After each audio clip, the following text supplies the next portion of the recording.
Assalamualaikum warahmatullahi wabarakatuh. Perkenalkan, nama saya Rani Amalia dengan NIM C1 Channel 20108.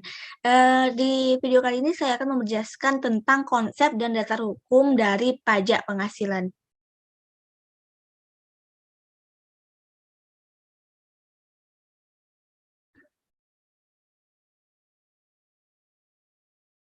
Nah, jadi teman-teman, sebelumnya apa sih sebenarnya dari pajak penghasilan ini? Nih, di sini aku akan menjelaskan sedikit tentang pajak penghasilan.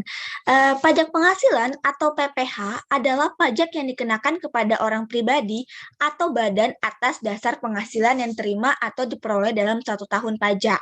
Penghasilan yang dimaksud dapat berupa keuntungan usaha, gaji, honorarium, hadiah, dan yang lainnya.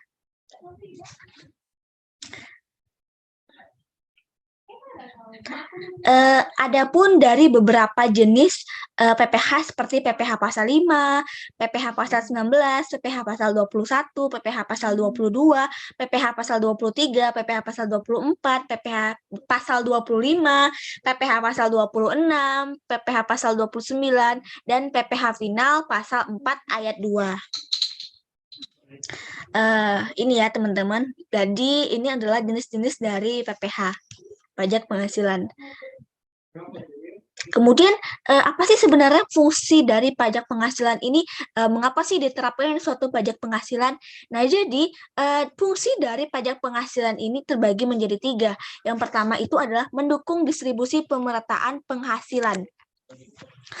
Maksudnya di sini yaitu setelah mengetahui pengertiannya, terdapat kita harus mengetahui fungsinya. Yang pertama itu kan mendukung distribusi pemerataan penghasilan. Yang dimaksud di sini itu potongan pajak yang diterima pemerintah akan digunakan untuk pemerataan pendapatan masyarakat secara keseluruhan. Sedangkan yang kedua ya adalah menyeimbangkan regulasi anggaran negara.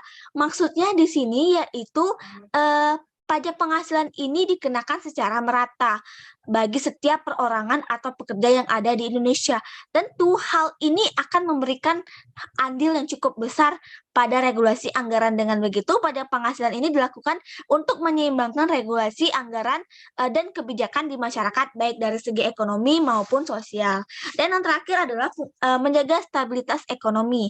Jadi, pajak ini tentunya dapat menjaga stabilitas ekonomi dengan adanya tuntutan pajak dari pemerintah yang akan dikenakan kepada masyarakat di Indonesia. Jadi secara rutin ini nih berperan untuk menjaga laju inflasi negara sehingga kebijakan pajak penghasilan diterapkan untuk mendukung stabilitas ekonomi khususnya di Indonesia juga. Kemudian kita di sini akan membahas terkait dengan dasar hukum pajak penghasilan. Dasar hukum untuk pajak penghasilan adalah Undang-Undang Nomor 7 Tahun 1983. Kemudian mengalami perubahan berturut-turut dari mulai Undang-Undang Nomor 7 dan tahun 1991, Undang-Undang Nomor 10 dan tahun 1994, Undang-Undang Nomor 17 dan tahun 2000 serta terakhir itu Undang-Undang Nomor 36 Tahun 2008. Kemudian aturan apa sih dari pajak penghasilan ini yang diterapkan di Indonesia? Nah, berdasarkan pasal 17 Undang-Undang PPH, besarnya tarif pajak yang berlaku itu ada 4 jenis, yaitu 50 juta dikenakan 5%, 50 juta sampai dengan 250 juta itu 15%, 250 juta sampai dengan 500 juta itu 25%, dan di atas dari 500 juta itu 30%.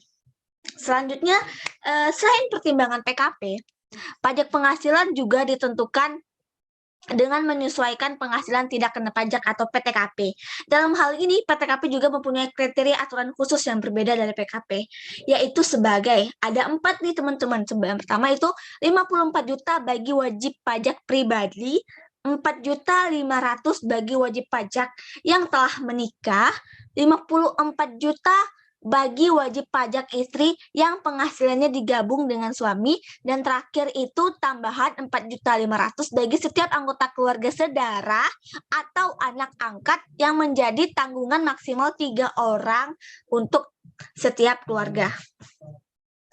Jadi kesimpulan kita dari presentasi yang saya berikan tadi sebelumnya itu adalah kita membahas terkait dengan pengertian PPh, konsep dasar dari PPh.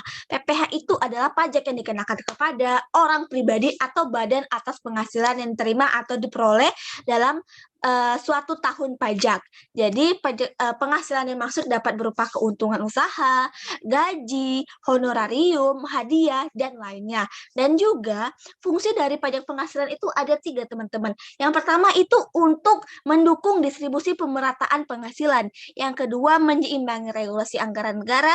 Dan yang ketiga itu tentunya kita harus menjaga stabilitas ekonomi yang dapat mencegah laju inflasi. Dan apa sih sebenarnya dasar hukum yang sudah kita pelajarin tadi? Dasar hukumnya itu adalah Undang-Undang Nomor 36 Tahun 2008. Baik teman-teman, itulah presentasi dari saya. Saya Rani Amalia, pamit undur diri. Mohon maaf apabila ada salah kata dalam mempresentasikan konsep dan dasar hukum pajak penghasilan. Saya akhiri dengan wassalamualaikum warahmatullahi wabarakatuh.